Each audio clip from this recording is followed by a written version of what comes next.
If you have somebody who's prepping for the SATs and you want to help them get the best score that you can, I want to show you how these SAT flashcards are going to help your student succeed in their test. So these are great. These have 400 different vocab and math flashcards. And so it has 270 that are vocab, and that is the blue cards, which is what we're working on now.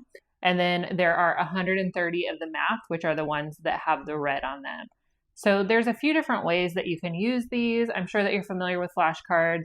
Basics of them, they're going to have the word, the definition, the type of word that it is, and then it's going to be used in a sentence.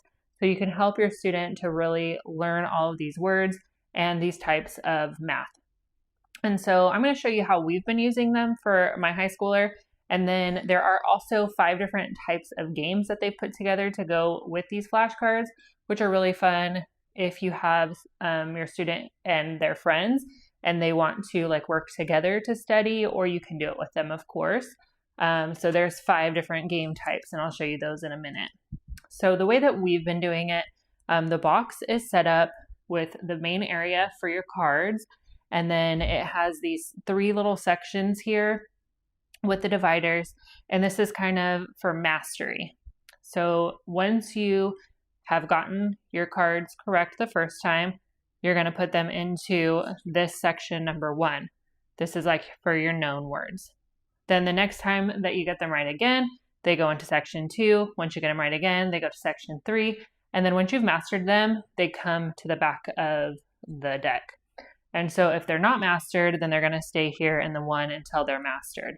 So the way that we get our cards to the 1 section is I put in here 10 cards for him to study throughout the day.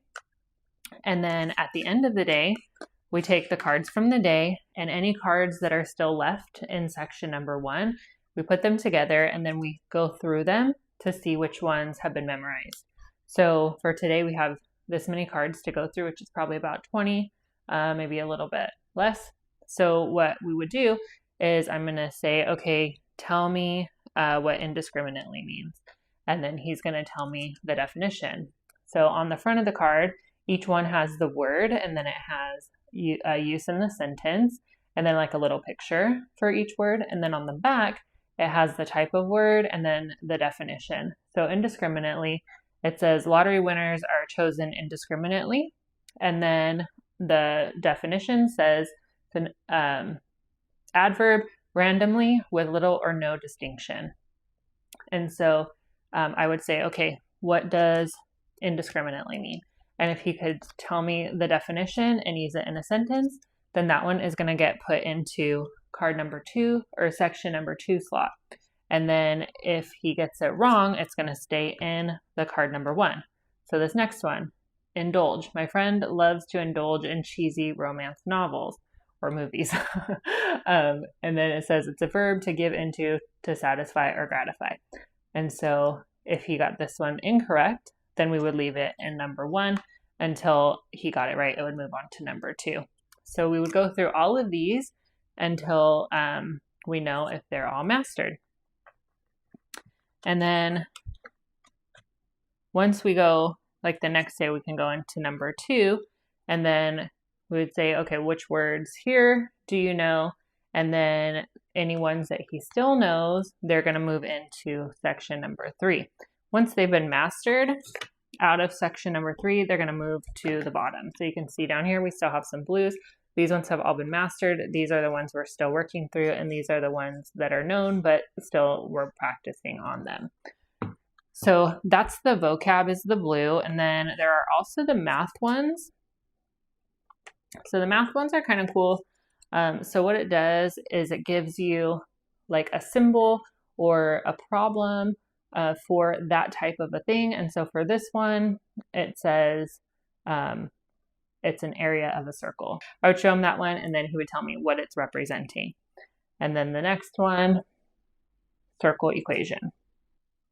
So we haven't gotten to the math ones yet. We've just been working on the vocab, but we are going to start mixing in the math soon. And so that's kind of how we use it.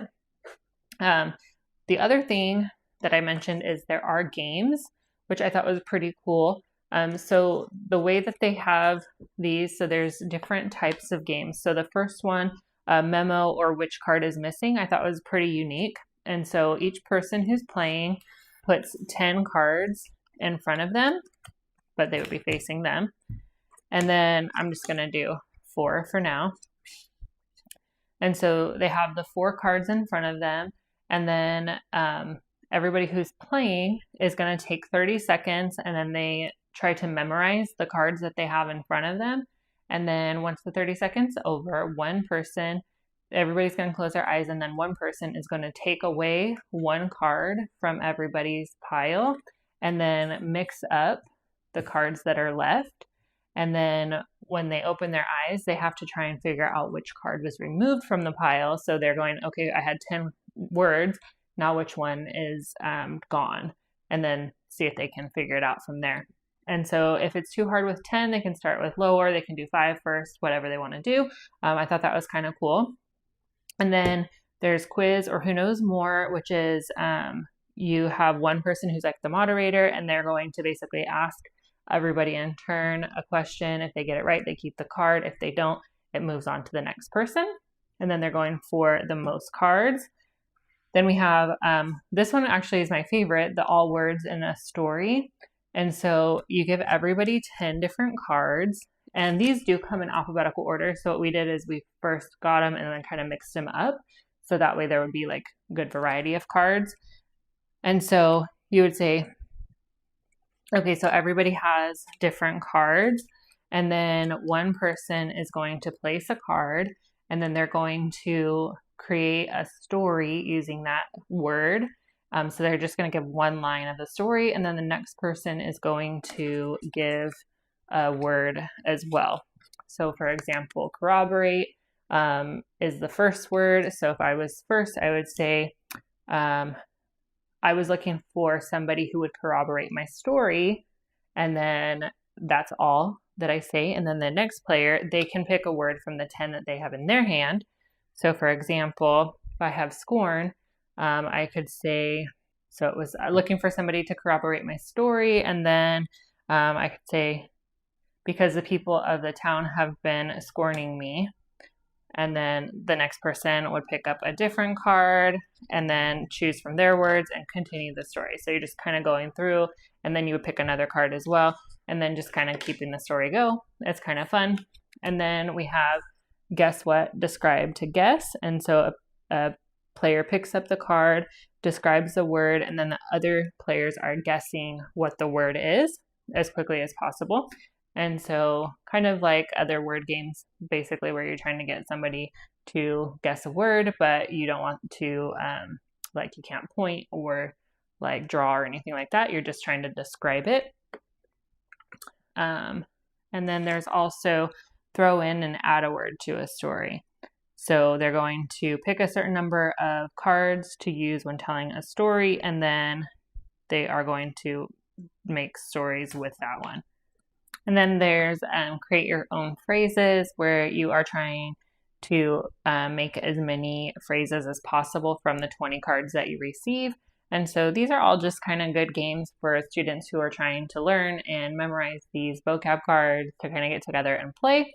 But they have instructions on each one. So I think this is super fun for students to kind of get together and kind of have a study group. A little funner than just sitting and reading them on their own. But these have been super, super helpful so far, and I just wanted to share with you how we've been using them. And if you're looking for a way to help your student to really practice and study for the SATs, I think that this is a great option.